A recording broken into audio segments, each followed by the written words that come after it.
Well, this is a heads-up warning to what you can expect to see globally, especially when your leaders care not about what they're feeding you, about the GMOs that you're feeding your children. And many of these individuals are easily coerced into taking some money behind the scenes or on the sidelines and pushing for agendas that they believe will not affect them and their family.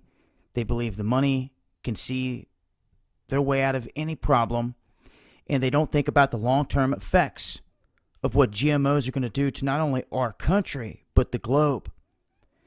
Now, Monsanto, Syngenta, we've talked about them over and over again. Here in May, there's going to be the global march against Monsanto coming up. But what people need to realize here, in the midst of all this crazy stuff going on with the markets, we had DB Bank admitting they were rigging gold and silver. Chase, JP Morgan filing for bankruptcy, all kinds of other banks involved in this. And you can see that they're going to start to bail before they get caught, stuffing their money away in other havens. So when you turn to other markets here where the United States has been dominating in the past, or at least had the lead or was making some progress, we are now getting our butts kicked in terms of production of wheat. And the main reason is because of GMO. No one wants it. Places like Russia have outlawed it and banned it and burned it in droves right there at the border before it even enters the country. Yet in Ukraine, for those that have been paying attention, Monsanto went in there, what used to be the breadbasket of that whole area, and they decimated it. Monsanto set up shop, decimated the area. Now, here recently, we've seen proof of these GMO products jumping to other maize, to other fields, and farmers are saying, we never planted this. This is what we feared. Now we're contaminated, and there's nothing that they can do to reverse it or stop it.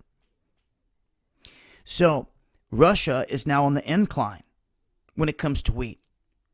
And it's not going to just be wheat, I'm warning you. Congress passed a law mandating an increase in corn-based ethanol production as well. And the GMOs come with soybean, corn, wheat, I mean, you name it. Even the mosquitoes.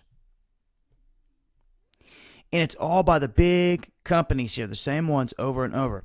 And as you can see here, the projected chart, 2015, 2016, you can see Russia taking off. And they're going to continue to do so. Because when people have a choice, whether they want to get real organic food, which is what we used to produce in mass, well, they're going to start going with Russia. And we don't even have it as when we don't even have it as an option, it's not even on the table then. People want nothing to do with it.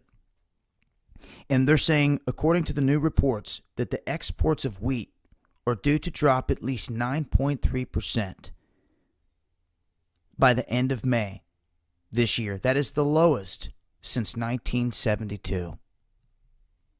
Things to think about, folks. I'll leave a link. It's been Dabu7.